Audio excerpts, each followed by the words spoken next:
Mencari kebenaran, kejahatan Jaksa Agung Mahkamah Agung Rakyat Ying Yong. Menurut laporan dari situs Minghui pada Juli tahun 2024, praktisi Falun Gong dari 44 negara menyerahkan daftar para pelaku penganiayaan kepada pemerintah mereka, menuntut tindakan seperti larangan masuk dan pembekuan aset terhadap individu-individu tersebut dan keluarga mereka. Tindakan ini dilakukan untuk menandai 25 tahun perlawanan praktisi Falun Gong terhadap penganiayaan. Daftar tersebut mencakup pejabat tinggi dari berbagai negara, termasuk AS, Kanada, Inggris, Australia, Selandia Baru, seluruh negara Uni Eropa, serta 12 negara lainnya di Asia, Eropa, dan Amerika. Salah satu nama penting yang disebutkan adalah Ying Yong, Jaksa Agung Mahkamah Agung Rakyat China saat ini. Ying Yong, lahir pada November tahun 1957 di Xianju, Zhejiang, adalah seorang pejabat Partai Komunis China yang naik jabatan dengan mematuhi kebijakan-kebijakan partai, terutama yang berkaitan dengan penganiayaan terhadap praktisi Falun Gong. Menurut daftar yang disebutkan, keterlibatan Ying Yong termasuk memimpin penganiayaan terhadap praktisi Falun Gong meskipun mengetahui bahwa mereka tidak bersalah. Dari September hingga Desember tahun 2022, di bawah arahannya, 154 praktisi secara ilegal dituntut dan dijatuhi hukuman, dengan banyak kasus yang mengakibatkan kematian, kecacatan, atau dampak buruk terhadap keluarga mereka. Salah satu kasusnya adalah Niu Xiaona, seorang praktisi yang mengalami kecacatan parah dari Heilongjiang, yang diculik, dituduh secara palsu, dan dijatuhi hukuman 15 tahun penjara oleh Pengadilan Transportasi Kereta Api Harbin. Pada tahun 2023, setidaknya 1.188 praktisi secara ilegal dituntut dan dihukum, dengan 383 diantaranya adalah orang lanjut usia.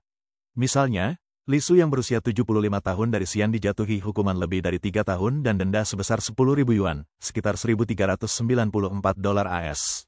Selain itu, sekelompok 427 praktisi yang dihukum secara tidak adil diperas secara kolektif dengan total 5.810.600 yuan dan 6.400 dolar AS.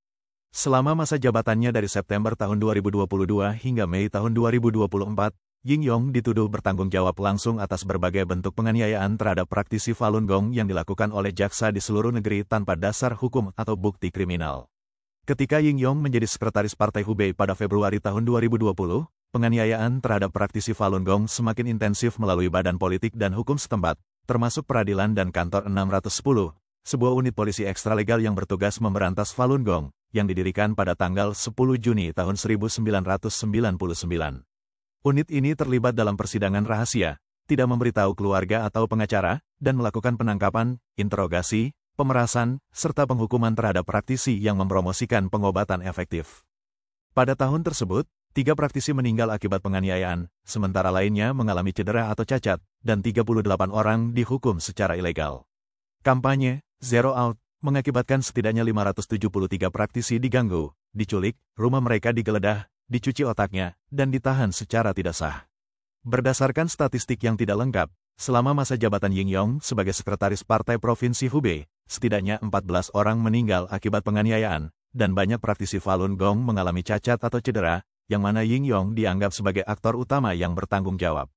Sebagai administrator utama di Shanghai, Ying Yong mengendalikan Komite Politik dan Hukum, Kantor 610, dan peradilan untuk menegakkan kebijakan penganiayaan Partai Komunis terhadap praktisi Falun Gong, yang mengakibatkan banyak praktisi mengalami cacat atau cedera, yang mana Ying Yong dianggap bertanggung jawab.